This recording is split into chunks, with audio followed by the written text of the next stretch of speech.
Three, two, one. What's going on, everybody? How are you doing? So, first off, I want to say I'm not a financial advisor. Anything I say should not be taken as such, and you should always do your own research. So, how's everyone doing, man? I got a lot going on. I got a lot to go over. Loving the way the prices have been. Gonna be going to the Cleveland versus Pittsburgh game tomorrow. Let's go Browns. Let me know in the comment section, if you like football and what football team you do like. Also, please hit the subscribe button and like the video if you could. It really does help me out, and I appreciate it. Also, I'm thinking about starting to do some live streams. If you guys want to go on live and talk and chop it up, see what happens, let me know in the comment section, and I'll do one soon. So let's get into it. The overall market cap is sitting at 2.6 trillion dollars, 121 billion dollars. 24-hour volume. Bitcoin dominance is at 44%. ETH at 19%. It's 178 GWeb. So I'm just gonna go real quick. Bitcoin 61,000. Ethereum 4,200. Cardano sitting at $1.96, under $2. Perfect buying opportunity. Same thing with Solana, looking like a nice buying opportunity. Polkadot was running a little bit. Look at Shiba Inu, man. Huge gains. Woo!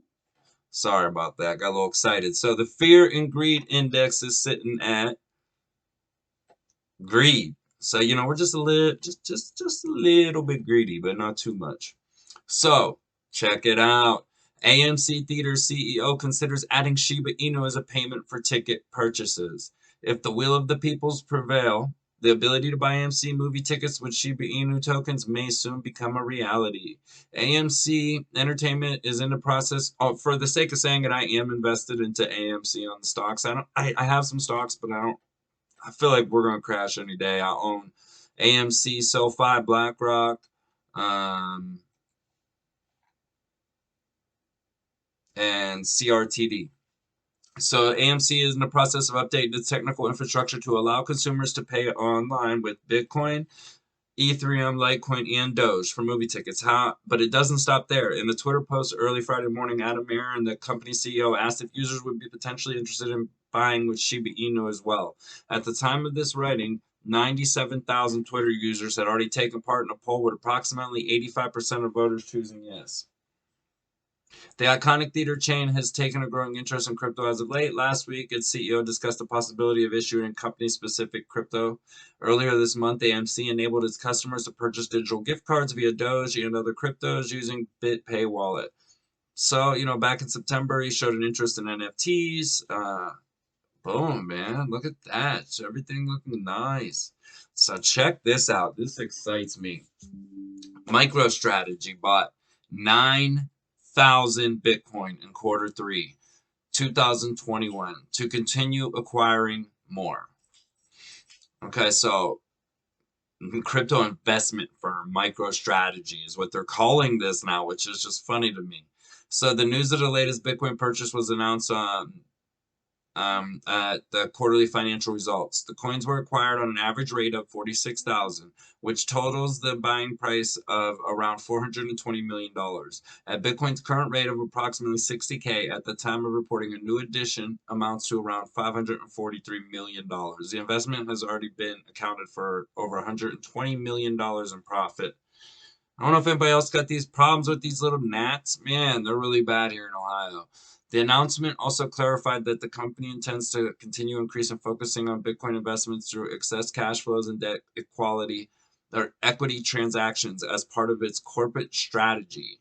Saylor has been vouching for Bitcoin in ways other than buying and holding. As part of the Bitcoin Mining Council, Saylor has called for sustainable practices of Bitcoin mining.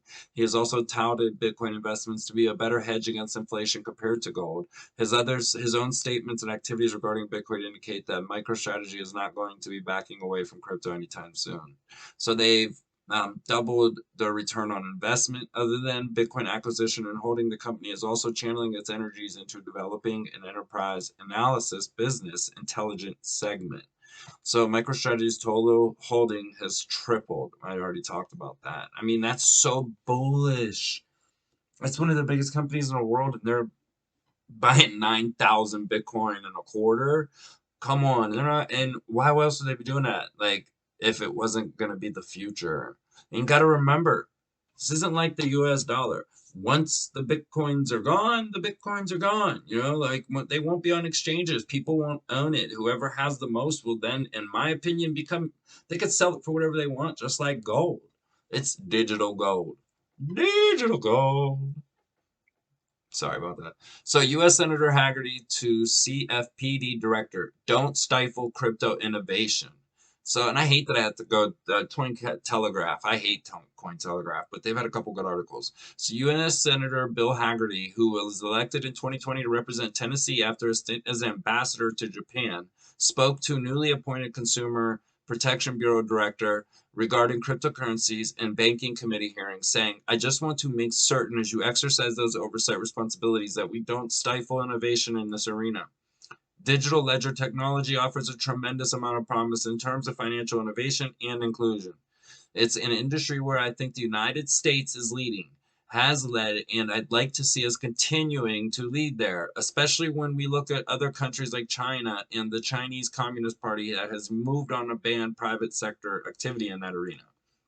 So he introduced legislation with Senator Mark Warner in July to study China's adoption of digital currency. Chopra and Haggerty have notably clashed previously during the former confirmation hearings, with Haggerty even introducing a bill to require congressional approval for the Bureau's funding. In late July Senate floor speech, Haggerty we're using the crypto market as a pay-for. We have fully vetted how this new regulation and taxation will affect this rapidly developed industry. Will leadership in the industry flee the United States as a result? He also criticized adoption of Facebook's adoption of Libra during his time on the Federal Trade Commission and advocated for the Federal Reserve to adopt an instant payment service called FedNow. They warned consumers against Bitcoin as early as 2014, saying that at that time that they should be aware of potential issues with virtual currencies such as unclear costs, volatile exchange rates, the threat of hacking and scams, and that companies may not offer or help with refunds with lost or stolen goods. So, of course, they were warning it. Well, they were probably loading their pockets with it because if you'd have bought in 2014, I don't give a fuck what you bought, your life changed.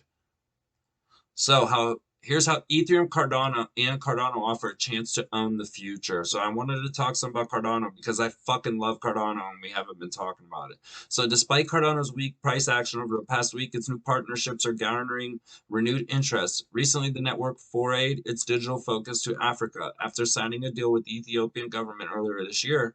Cardano signed another memorandum of understanding with the Burundu government. This was while Ethiopia-based Altala Prism Management Solution by Cardano made it to the list of the most influential projects of 2021. Meanwhile, competitor Ethereum recently executed its Altar upgrade as the Beacon Chains upgrade moved the network closer to ETH 2.0. Ethereum is also seeing a record high surge in its price. So interestingly, both the smart chains are presenting a strong case in the dApps ecosystem. Cardano recently laid out a new certification levels for the smart contract. Along with other partnerships announced through its September summit, Ethereum, on the other hand, is buckling up for the merge while dominating close to 68% of total value locked. Amid the rising interest, digital provider Solidev has also incorporated both the smart chains in its cloud offerings. In a recent release, Solidev stated that the two leading smart chains will enable developers and organizations to build applications that integrate with their cloud and digital marketing services.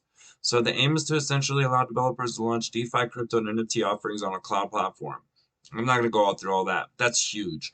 Just last week, Bitcoin also touched on all-time high class, close to 67,000 on the back of increased adoption and the launch of future-based NFT or ETF. While Bitcoin and Ethereum remain undisputed top two cryptos in the market chart, Cardano may have another edge over these blockchains. In a recent tweet, Input Output Hong Kong stated that its network uses less energy than the older generation blockchains. It is yet to be seen if Ethereum can compete with that with its 2022 POS upgrade. So, I'm very bullish on Cardano. It's my biggest holding. I love it. That's good news.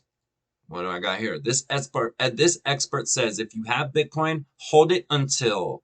So the crypto market is often compared to the dot-com bubble before the or 2001 market crisis. Earlier this year, billionaire Mark Cuban also said that crypto sector resembled the internet stock bubble.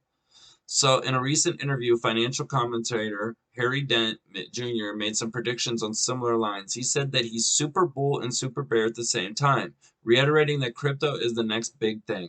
Internet stocks came the strongest at the last part of the first tech bubble, he said further. In late 98, 99, the biggest part of the NASDAQ run was the dot-coms, not the standard tech companies. Comparing it to digital assets, Dent said crypto is the biggest bubble, likely to see an imminent crash. However, he explained, let's say stocks go down 85%, crypto can go down 90 to 95 because it's the strongest bubble, but it's the first thing I would buy. So yeah, if it does crash, people are going to be wanting to buy this shit up. And say you get stuck in a mix where, maybe you're down, just wait it out. Like, you don't lose until you cash out. Despite expectations of a fleeting run following a crash, Dent is bullish on crypto. Here's why. I think that crypto is still in its early stages. It's a real trend. It is digitalization of all financial assets, and money is going to be a big trend, bigger than the internet because it's about money and things of financial value. Meanwhile, investor Rich Bernstein also warned investors that a plunge, particularly in Bitcoin, is looming. There's a whole series of bubbles going on right now. He went to the extent of saying that crypto fever is overshadowing strong markets like oil. Clients want internet stocks and tech IPOs, but if I gave them what they wanted, they could lose money. And if I didn't, I could lose a client. Likewise, financial advisors can end up in a similar bind, according to him. Then how should investors go about their crypto holdings? Harry Dent advised, if you do have Bitcoin, I would hold it till around the end of the year. He explained that all-time high by the end of the year would be an ultimate sell and then a rebuy, adding, selling crypto at the top and rebuying at the bottom would be the fastest way to make wealth in history. So, buy low, sell high. Wait, buy again. So I'm gonna end this because people don't make it this far. But I just want to show that I got a pretty good article that I'm going to read in the next video about the beginner's guide to how to hedge against your crypto portfolio. So who knows? Maybe I'll do a video on it, only on that, and we'll go dive deep into it. But I doubt it. I'll probably just add it to my list. So, hey, I really appreciate everyone. And please hit that like, the subscribe button. If you don't like me, tell me in the comments what you don't like. And hey, you know what? Oh, well, no, I'm just joking. But for real, anything that you guys want to hear about, let me know. You want to collab on something? Let me know. Like, I am open. I want to build a community for us to be in. Everyone, it doesn't matter age, race, size, color, none of that stuff. Just a place to go. Like, we are early. And it's so much better if we have people helping each other along the way rather than, you ask a question and 20 people in a Facebook comment, make fun of you because you don't know something. That ain't going to happen here. Like, from beginner to advanced trader, all welcome here. I appreciate you guys and I'll see you soon. Go Browns.